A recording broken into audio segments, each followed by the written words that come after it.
Hey everyone, how are you guys? I know I normally do these on Wednesdays, but seriously, I could not wait. So, we're going to be talking about the season finale of The Mandalorian. So, season 2, episode 8, 8, chapter 16, The Rescue. So, this episode starts off and they track down Dr. Pershing's carrier ship and or escort ship, I should say. And they track him down and get him, and it's Mando and Cara. And wow, Cara, she tries to hold it together, and the one pilot just pushes and pushes, and he tells her that he was on the Death Star. She asks which one, and he just smirks, leading for her to shoot him. And dang, it was crazy. What a way to open up a finale. It was very subtle, but also very impactful, right? How are you guys doing? Hi, Steven. Hi, Amelia. This episode was just great, right? All right. Just replying in the chat. Hi, Broken Birds. Yeah, she said Star Wars. Oh, not me. I didn't want to say, hey, guys. I was trying to show that. Star Wars. But really. So then they reconvene on Slave One, and they fly into. I didn't catch the location. I'm sorry, guys, but they fly into a hub and track down Bo-Katan, and her and Boba. It gets tipped. I wrote notes out of order, so I'm trying to find them.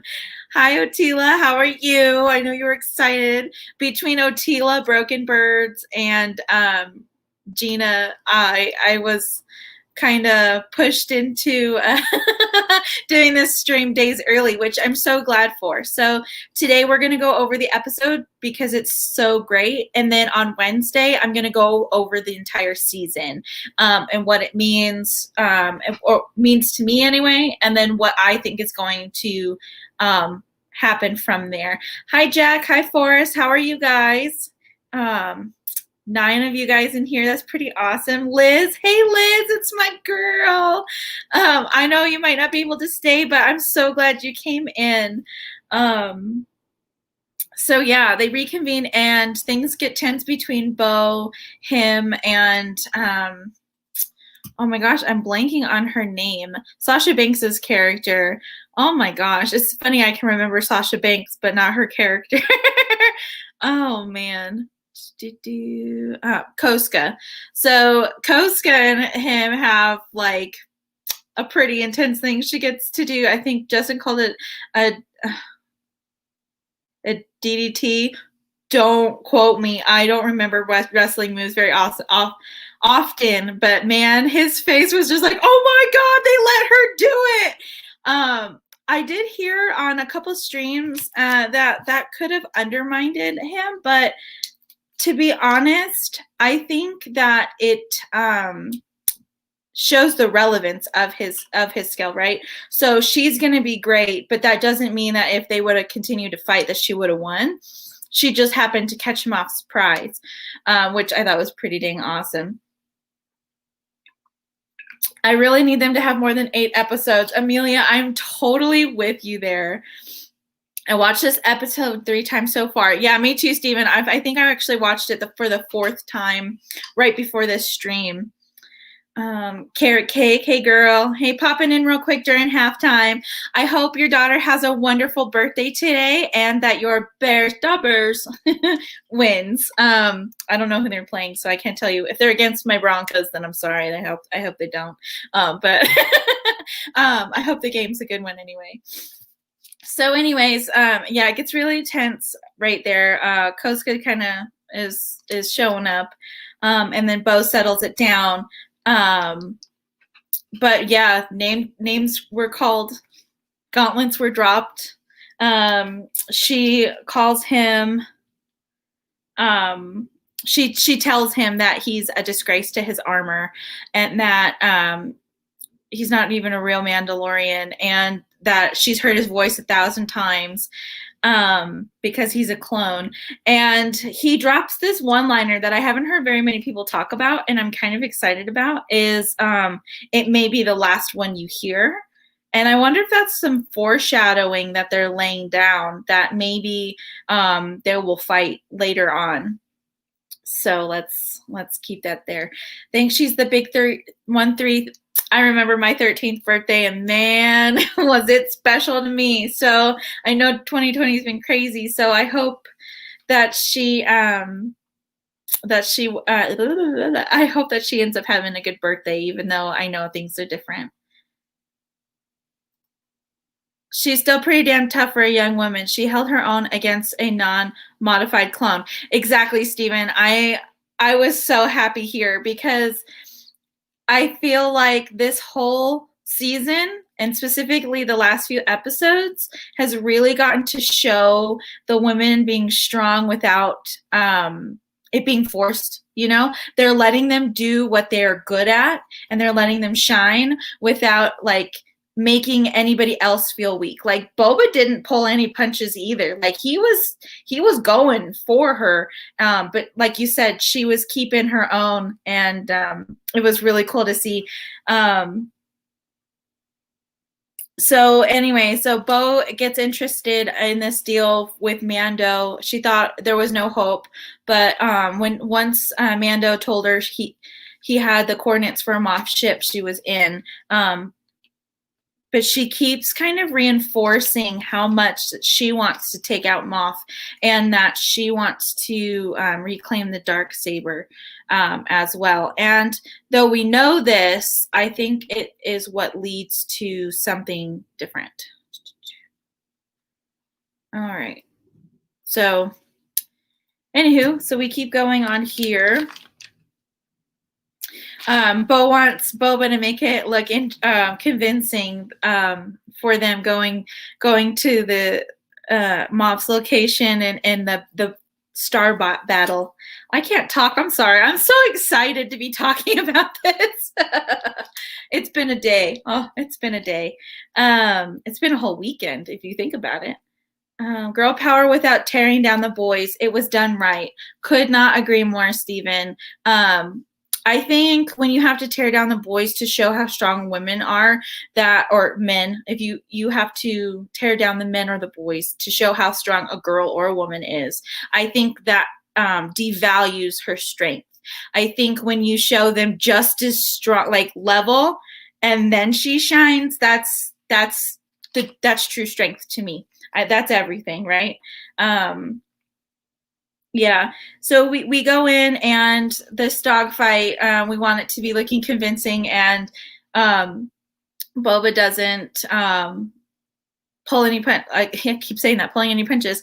He just keeps going, hey, Phil H., how are you? I think I have 10 of you guys in there. It says 7, but I've seen like 10 or so names, so I'm just going to say 10. How are you guys?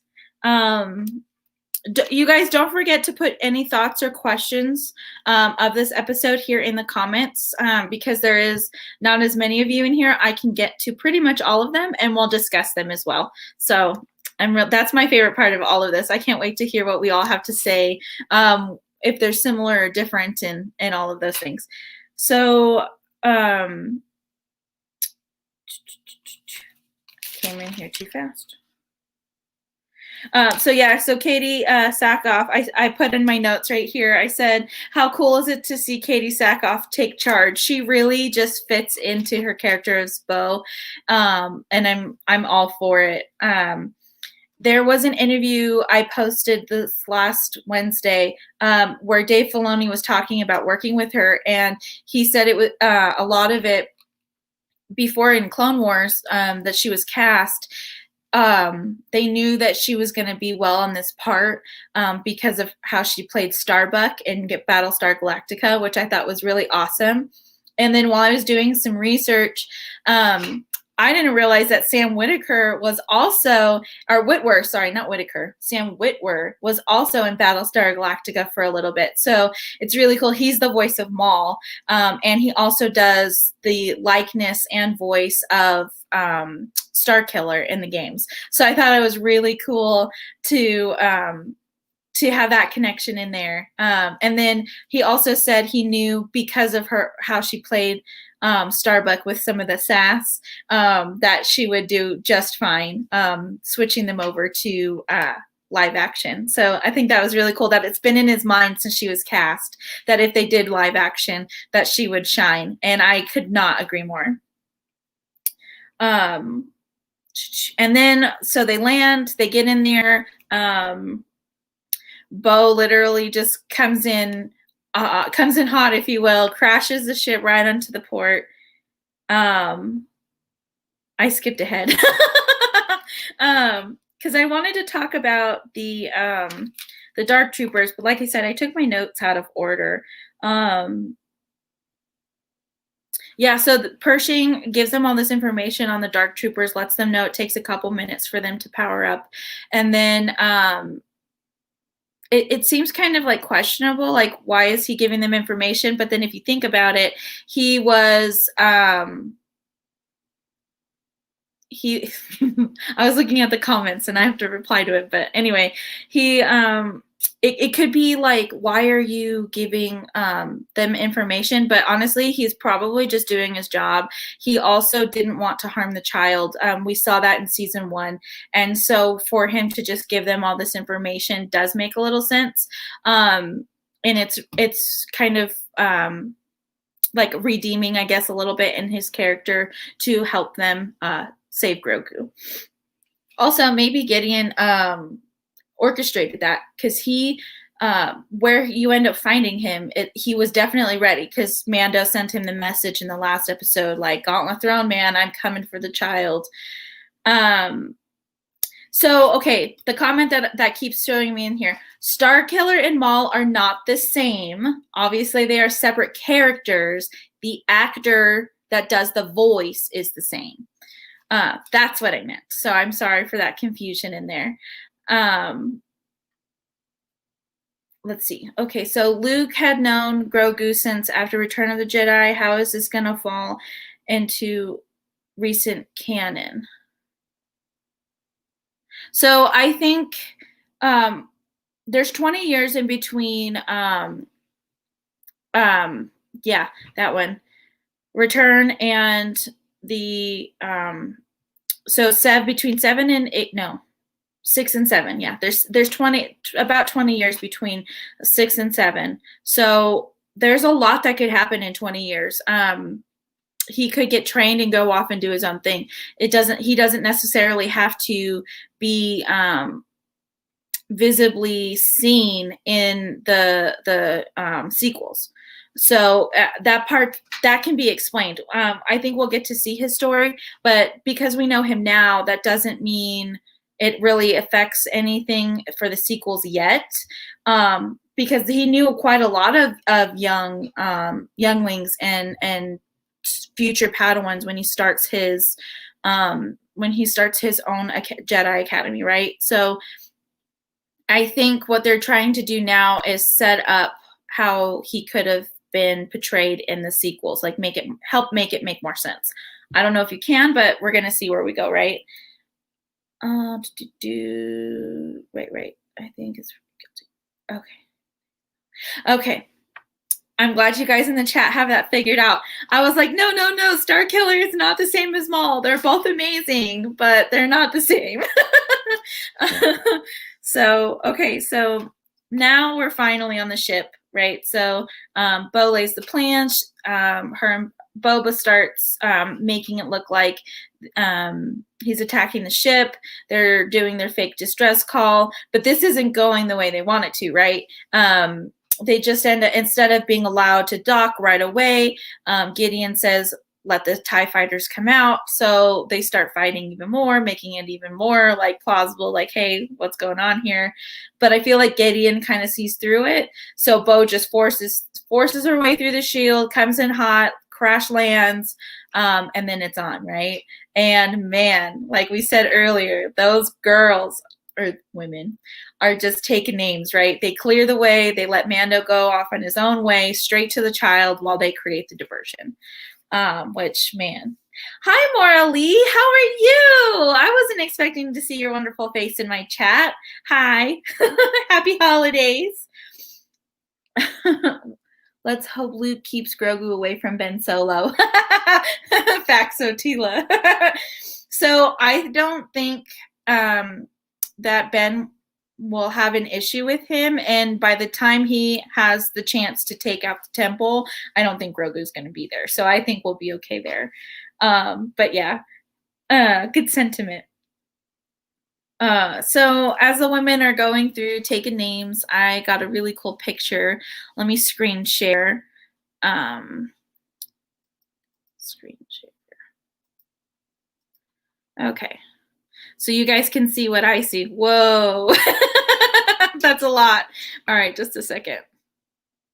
All right, we want to come here.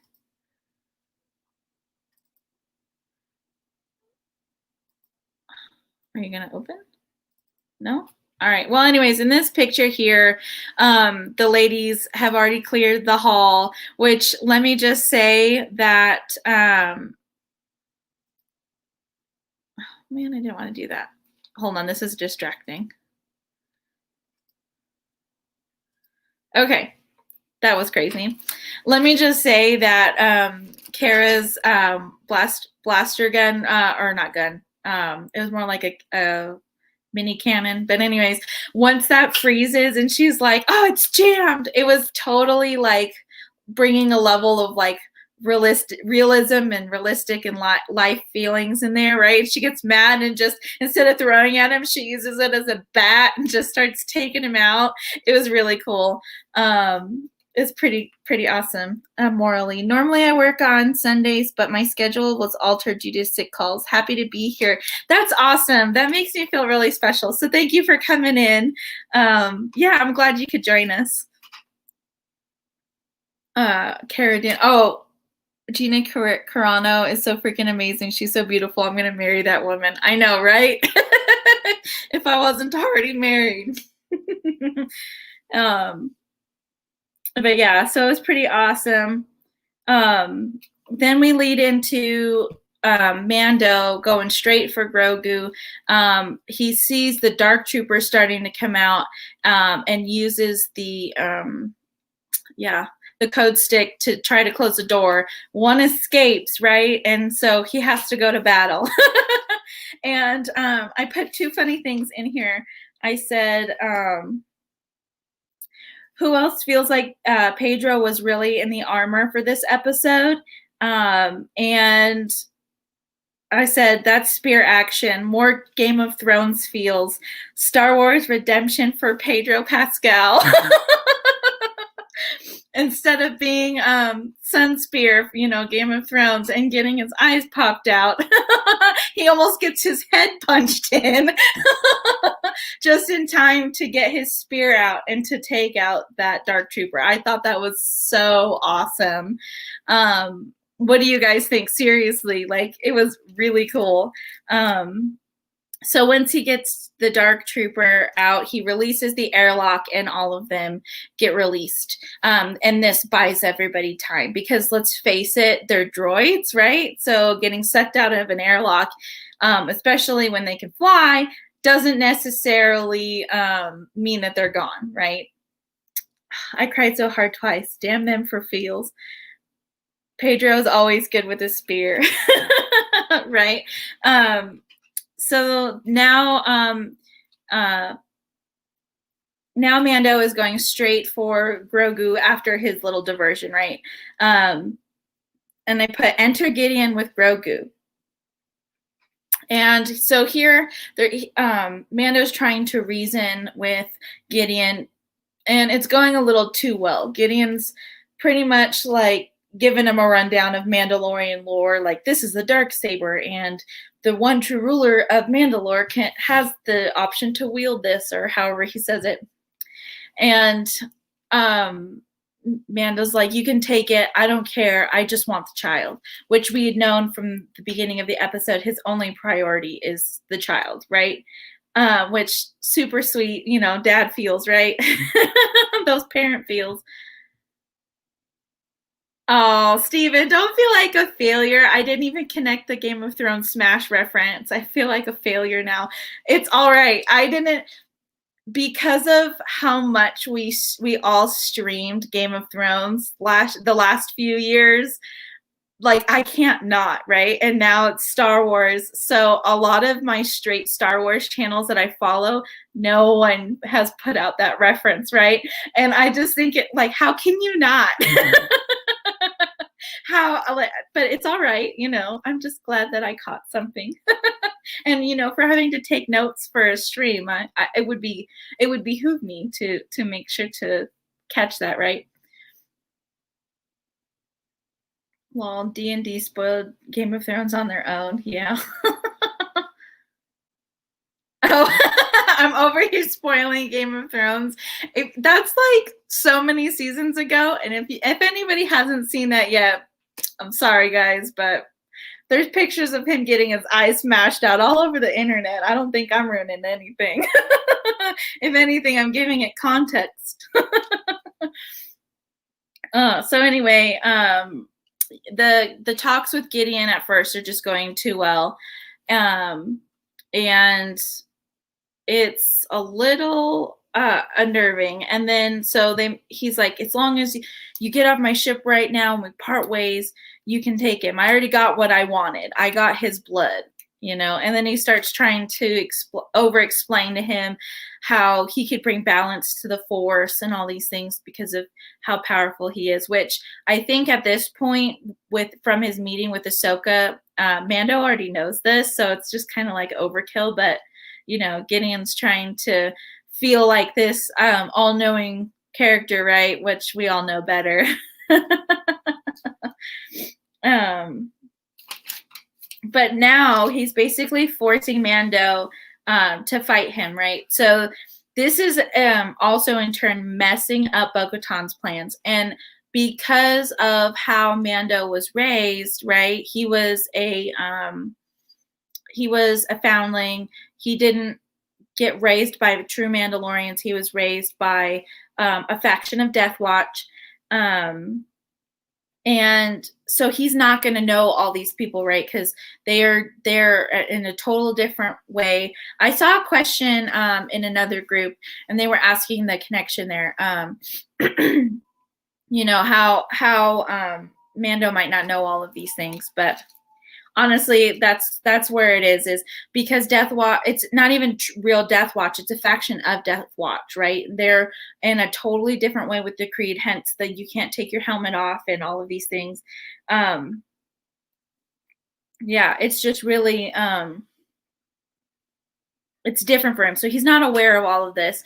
All he literally cares about is Grogu. So he's like, you can either you keep the saber or whatever, but Gideon forces him to fight, which more spear action. Come on. You get to see his prowess in battle, and he just really takes on Gideon, right? It shows how tough the Beskar armor is. And then my last favorite quote I put in here was chapter 16, a love song to Pedro Pascal. I really feel like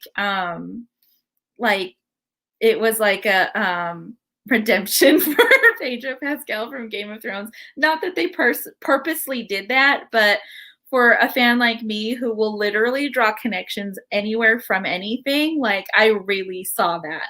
I just thought it was really funny. Let's see what you guys are saying. It's really good in the early seasons for sure. Oh, you still talking about Game of Thrones.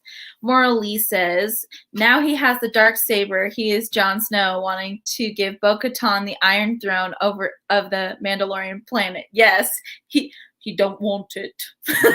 He doesn't want it.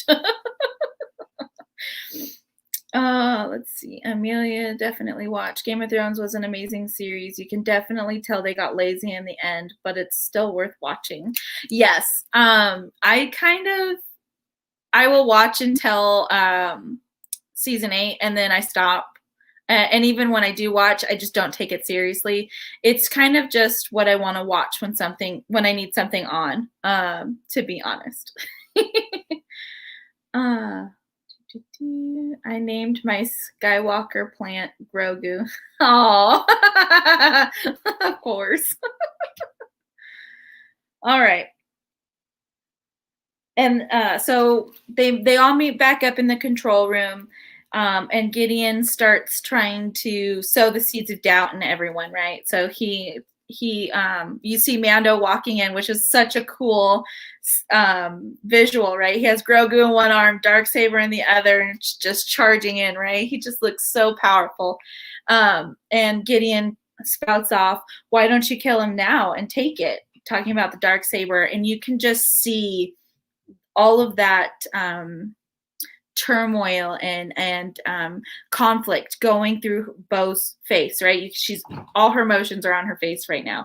And something that was pointed out that I saw was that she never really truly had the Darksaber on her own. She never actually fought anybody for it in past, right? So the first time we know about it, Ahsoka gets it from Maul, and it is given to Bo-Katan because Bo-Katan's sister was pretty much the Empress of Mandalore, Empress or Queen or however you want to call it, which is why I thought it was so poignant. And at the beginning, you hear Boba call her princess, right? Because she's technically princess.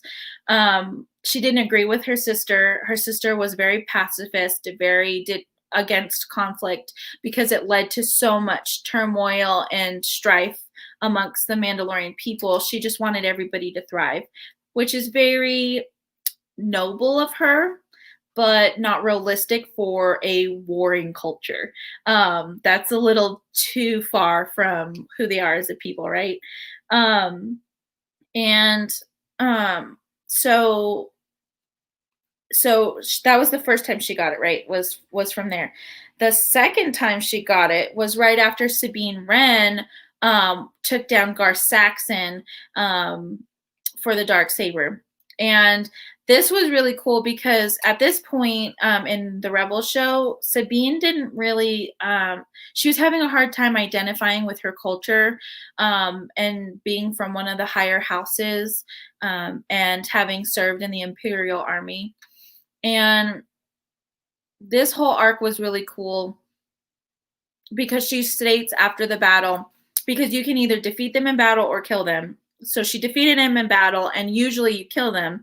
But she says that might be the Mandalorian way, but that is not my way. And she's the saber, puts it on her belt, and starts to walk away while her mom takes him out because he was trying to shoot her. But because she had already defeated him in combat, it is still technically hers. Well, then she goes on through this path. She trains with it, yada, yada.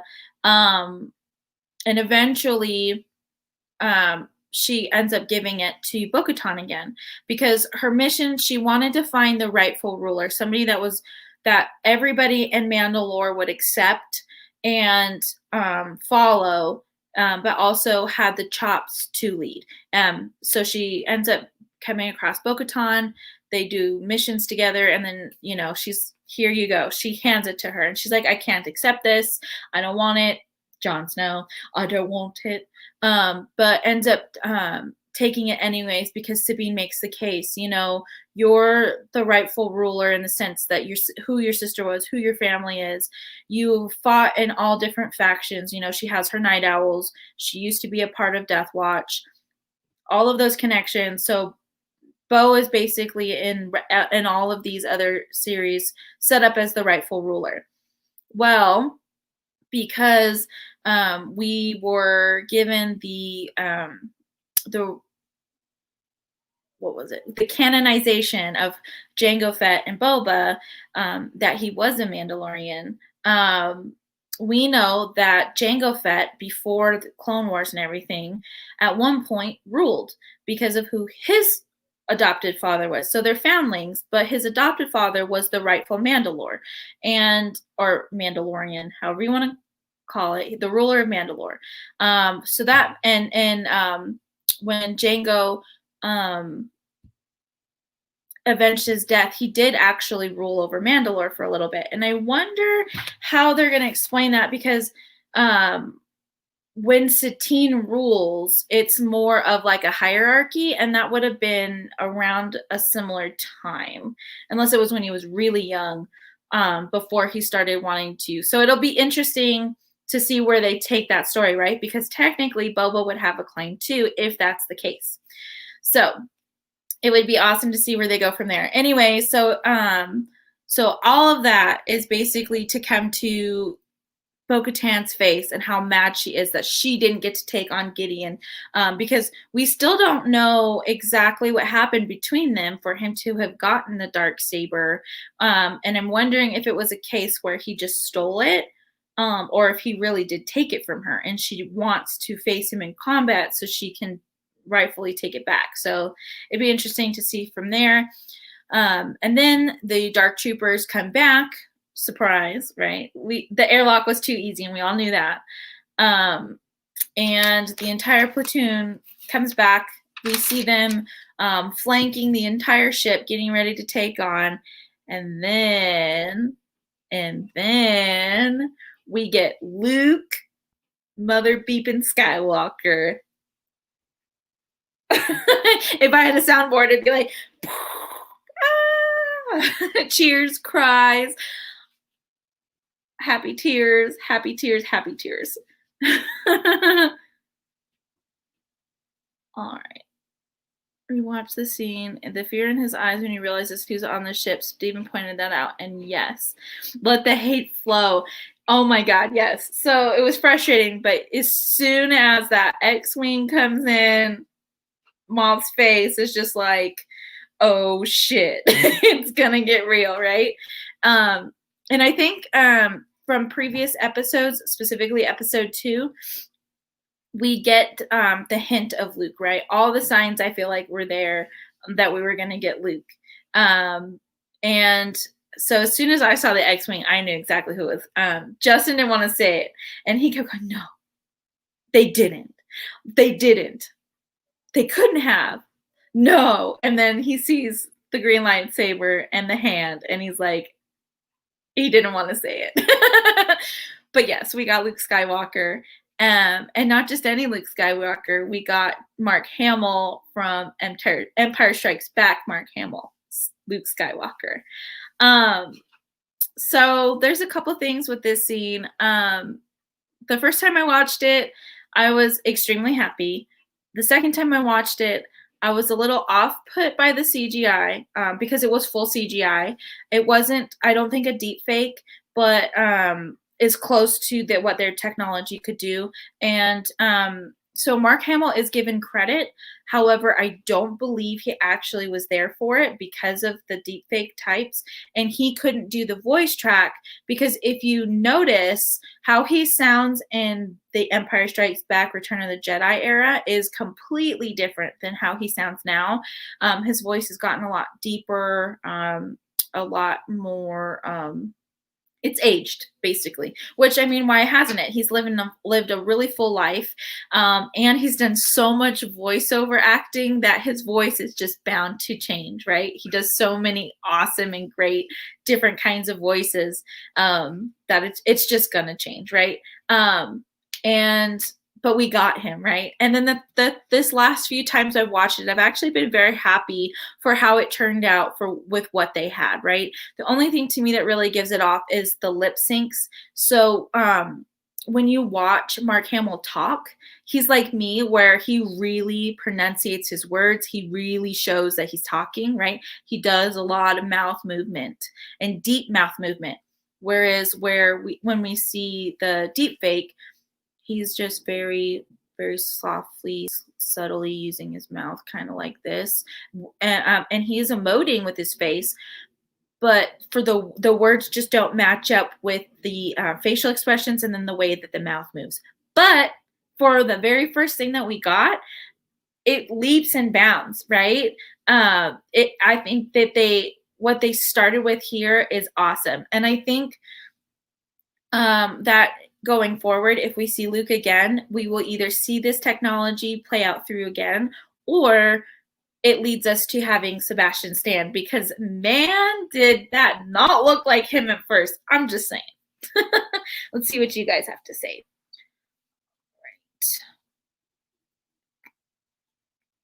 Right. Broken Birds. As an OG Star Wars fan, I just died. Yes. Do you think the Luke Skywalker part is your favorite of the whole series? Honestly, it's not. Maybe for shock value, yes, because that's like the most unexpected thing that they could have done. Because of where the sequels put Luke, it was very hard for them to even probably think about using Luke. And I think for the shock value, yeah, it probably was. But to be honest, my favorite was the Ahsoka episode. I really liked that, especially knowing that she's going to get her own show. I think that was my favorite episode, to be honest. Let's see. My sister guessed it was Luke when she saw the gloved hand and the lightsaber. Yes, Mora, exactly. Otila, I screamed and jumped off the couch. Yes.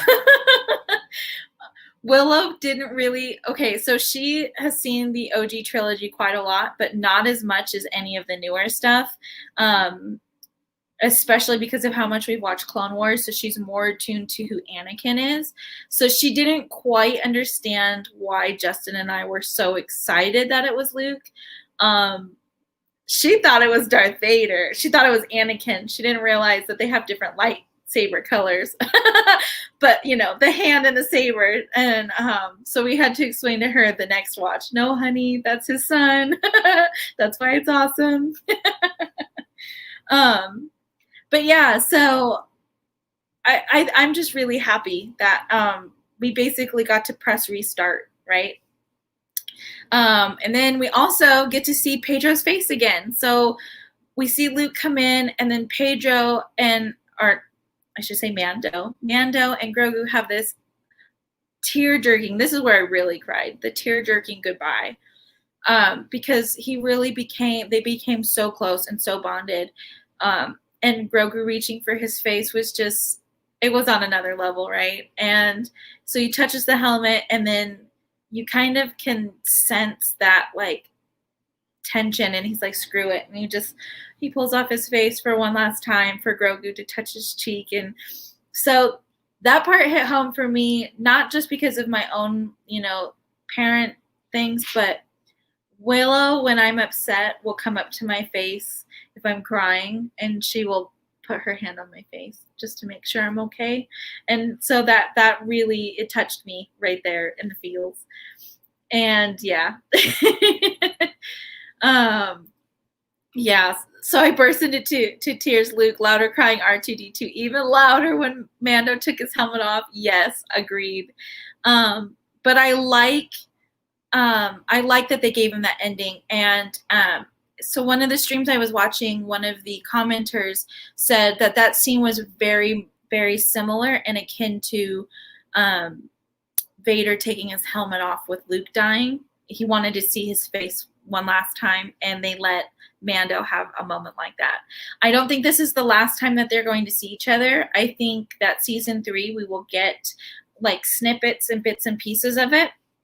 But I don't think that this is definitely not the end for it. I think we're going to see Mando and Bo-Katan do something about Mandalore, and then I think we'll get flashes of Grogu,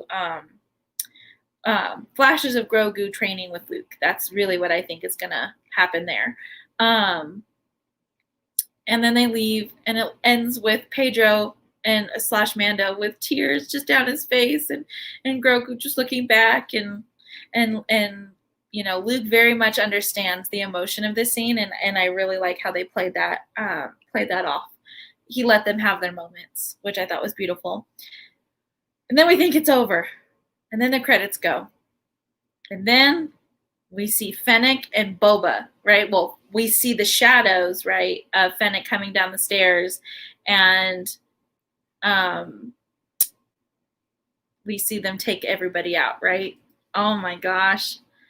I will put this picture up for real, because man, it was such an epic moment. Hold on, they always put these pictures out of order.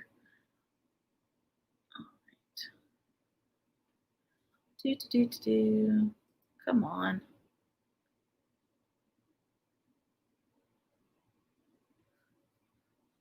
I hate when I can't see them. All right, let me screen share. Screen share.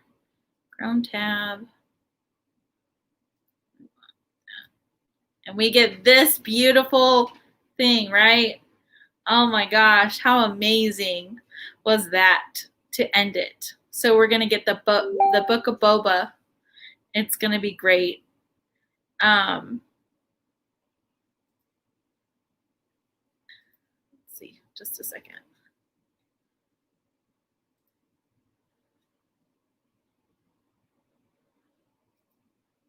Okay. But yeah, so we're gonna get the Book of Boba, guys. Oh, let me stop the screen share. By the way, if you guys ever want to watch something funny with Nick Cage that we haven't seen in a while, The Cruise is really good, and I'm very excited for the second one. Totally random.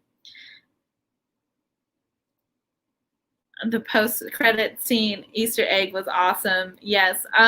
So I do want to be clear on here because I've seen it around everywhere else. I'm very sure that the Book of Boba is going to be a separate series. I don't think it's going to be season 3. I'm pretty sure that this was one of the last series that they were going to announce, but they didn't do it in the meeting because they knew that the show was going to do it at the end of the credits, and I don't think they wanted to spoil that, which was amazing. Let's see, the R2D2. So do you guys think that R2 recognized Grogu, not just because he was a Yoda species?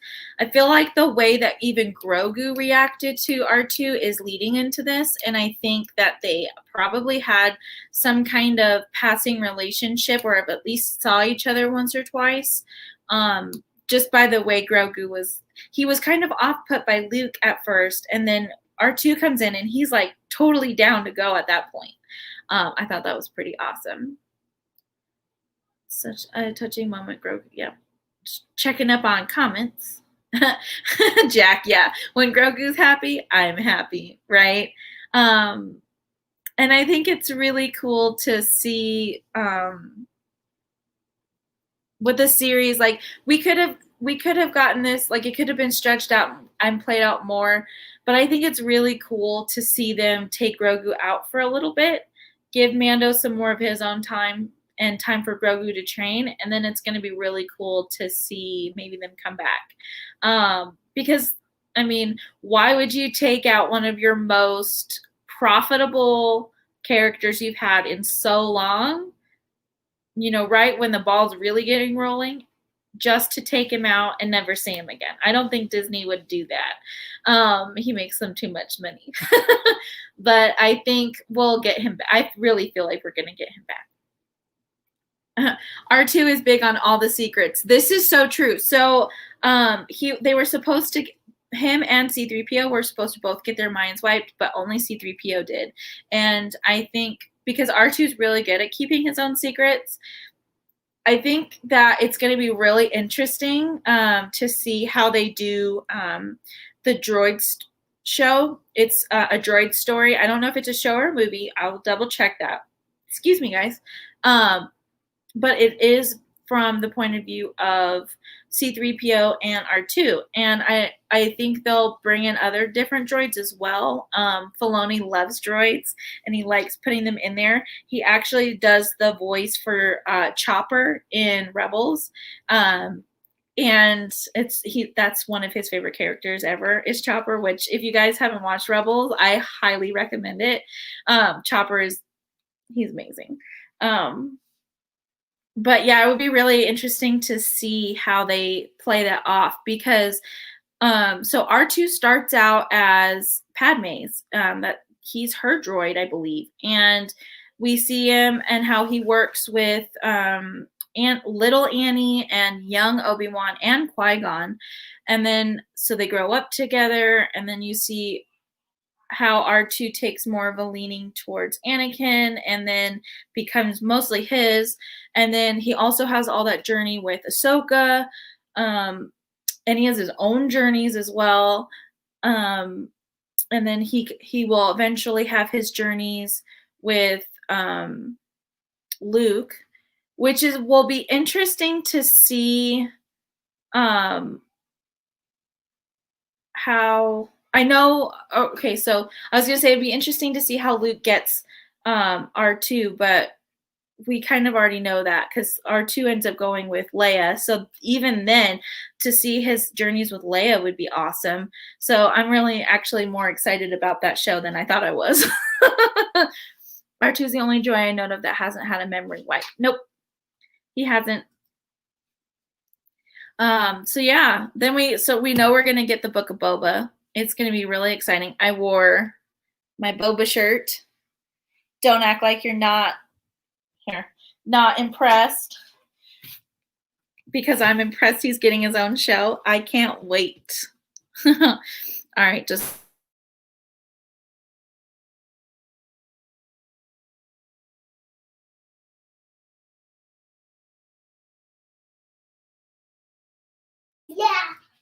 okay. Hey, we got 45 minutes in before Willow decided to make an appearance. Oh, it's pretty impressive. But yeah, so what are your guys' thoughts? What do you think about this episode? Where do you think we're gonna go? Um, what do you think's next? A lot of those questions I will be probably asking you guys again for Wednesday. I'm going to try to start doing Sunday and Wednesday streams, and I'm going to try to release content on Fridays. That's the new plan. I really want to get back into this. I know I only have one video, and it's my Ahsoka Tano video. I could probably deal with a re-editing of all of that. But yeah, I'm very proud of that video. It has gotten a few views since the Ahsoka episode, and she's going to get her own show, so I will for sure be covering her. I really want to start branching out because I know right now I've done a lot of Star Wars stuff. But I have some Harry Potter stuff that I want to work on that I promised you guys a long time ago that I really want to bring back. I have a Snape video that needs to come out, and I have a Professor Lupin video that needs to come out. And then I want to do some Star Trek stuff because there's Star Trek Discovery, and then there is another Star Trek show that I'm possibly collaborating with Miss Liz Kopek on. I'm very excited about that. And then us Game of Throners, we're going to get the prequel series soon, and they just announced some casting. And it'll be old news by the time I cover it, but I have a little birdie who we all know as Miss Gina Miller, who might come on and talk with me about that. So we have that in the works. And then I'm definitely always going to talk about Star Wars, and we have some shows coming up like Acolyte, that's on the dark side, which is where I thrive. And I might get to talk to Miss Helen Spangler about it. So I'm very excited for those collaborations to come forward. I really want to grow this channel, so if you guys could help me and share us out, that would be amazing. Sometimes live videos are really fun to rewatch, so there's that. So I have my Patreon. If I could get a couple more Patreon subscribers, we'd be right on track. And I could really start affording to taking some more time into making that content for you guys. I have some cosplay stuff in the works. I think I'm going to make Miss Ahsoka Tano's tendrils, her Leku, for Willow. I'm very excited. I'm going to do that out of fabric first so she can actually, make the cosplay. And unfortunately, she's grown since I made the original Ahsoka costume, so I'm going to have to rework it, which is fine. I actually have leftover material. So yeah, that stuff's all in the works. I'm really excited. I think for the future, I'm going to be, attempt to be anyways, more active on social media. I'm active. I post every day, like 3 times a day, on our Facebook page, Close Encounters of a Geek Mind. So if you guys can, bring some friends and keep conversations going. It doesn't also have to be about nerdy things either, as far as like, it doesn't have to be just Star Wars or just Harry Potter, Doctor Who, Star Trek. It can be about things that you guys love. So, like, somebody's playing awesome music, someone's singing something great. Basically, I just want it to be all things subculture and pop culture drop, right? I just want us to share things that we love and to love them together. That way, we all get some more exposure and things, right? I think that would be awesome. I'm also on Twitter. That one, my handle is at Ellie is Bananas. It's been my Twitter forever. I'm sure if you guys went into the backlog, I've said some shit. So, um, but yeah, it would just be really fun. I really wanted to start growing this, and I can't grow it without you guys. So I'm so grateful for all the support that all of you guys have given me. There's only 6 of you right now, and the 6 of you are the ones who have been there from the beginning for me, and I love it. And you're here every stream, and it means the most to me. I'll probably give you guys all some credit, but for sure, all of my Patreons get listed on my videos, and I'm on my Patreon now. I want to shout everyone out. So thank you, Phil H, Carolyn, Hiki. I think you're in here. You're Tinkerbell. Carrie Harrison and Amanda, Miss Broken Birds.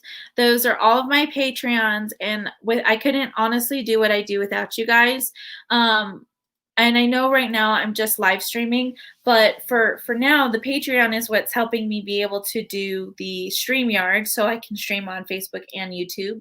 And if I get a couple more Patreons, then I will be able to take off some hours from my full-time job right now, and dedicate those hours to making content and everything from you guys. So really growing that will be awesome.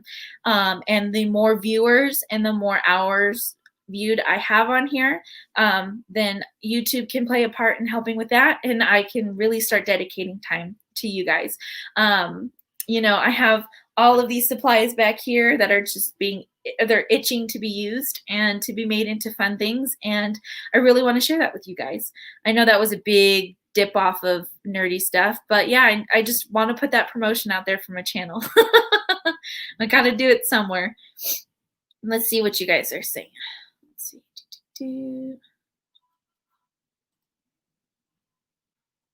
Yeah, most Icy t-shirt would be awesome, Otila.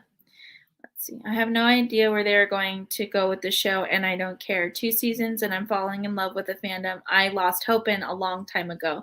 I think that's like the most poignant thing you could say, Amanda. Like, really, I don't think with bringing Luke in, it's the connective tissue that I think new fans and old fans needed. And I think this is the first step to heal the fandom, because the prequels did it first, but not as bad. The sequels really tarnished the relationship that the fans had with each other. And let's be honest, Star Wars fans can be very entitled, I guess is the best way to say it. But to me, if you love it, I love it, we're going to love it for different things, but we both love it, and that's what matters at the end of the day. And we're all going to have different things that bother us or that make us happy about anything that is made. And I want to say really quickly too, and I think it's important, there's not going to be a way to please us all 100%. There's too many of us. And honestly, we should, with where the direction is now, we should be happy with the content we're given, because right now it's pretty damn good content. I'm just saying. So anyways, I think we'll have Din and Bo leading the next series and their journey for Mandalore. Phil H agreed. I am so excited to see this part of it. I am very much into expanding the world and the universe, and I'm really into them expanding on lore of any kind in the show. So I'm very excited to see. And I think that it'll be really cool to see how they're going to tie in the Book of Boba, because he could either just only be worried about the criminal underworld, or he could be doing both and trying to sabotage the rise of Mandalore again, because some of the best bounty hunters are Mandalorians. So it'll be interesting to see. But also, it'll be interesting to see how Din, Armando, is dealing with the culture shock of the real Mandalorians versus Death Watch and the Watch. So it'll be really interesting to see how he's confronted with that, because now in front of Bo and oh my god, I said her name earlier and I forget. Where is it? Koska. How it's going to be interesting to see how they will challenge his beliefs in Mandalorian and also enlighten him. So it'll be interesting to see that. The Book of Boba is going to be fire for real. I'm very excited. I also think the references to Alderaan and the Death Star will also great tie-ins. Completely agree. I think those are also going to be tie-ins to the what is it, the New Rangers of the Republic or whatever, that the new show. I'm pretty sure that's Cara Dune's show, and I'm very hopeful to see what happens. Matt Smith in prequel dead. Yeah, I'm so excited. Matt Smith is such a great actor that honestly, it's gonna be real fun to see what he does. He can play crazy, like mean crazy, really well. And it's gonna be really fun seeing him be a Targaryen. You know, they're known for being super crazy at a drop of a dime, so it'll be really fun. So I know we didn't get quite to an hour today, but I think we really went through this episode. We really got to share some thoughts and some feelings. So I'm going to go ahead and end it here today, guys. But please join me same time on Wednesday, 4:30 p.m. And we will talk about the entire season 2 of Mandalorian and kind of guess where we might go from here. See if they count what we liked about that episode, and yeah, we're gonna go from there. So thanks for joining, guys. I hope you all have a wonderful day. Happy holidays, because I think today or tomorrow is Yuletide. I think it starts today and goes through tomorrow or Tuesday. Amanda Nelson knows better than I do, but holidays are beginning. Well, they began a while ago because of Hanukkah, but they're really starting to kick off and almost end. So let's see, Wednesday is the day before Christmas Eve. So that should be good. I might have a little more peaceful time streaming on Wednesday. We're surprising Willa with my mom, and she has no idea, so it's going to be very exciting. Yeah, so I will see you guys on Wednesday. Kind of have a recap and some happy cheer before Christmas, and maybe we'll relive the Christmas episode or Christmas special. I don't know. We'll see. But yeah, I'll see you guys then. Thanks for joining. Look me up on Facebook, YouTube, and even Twitter. And I'll see you guys there.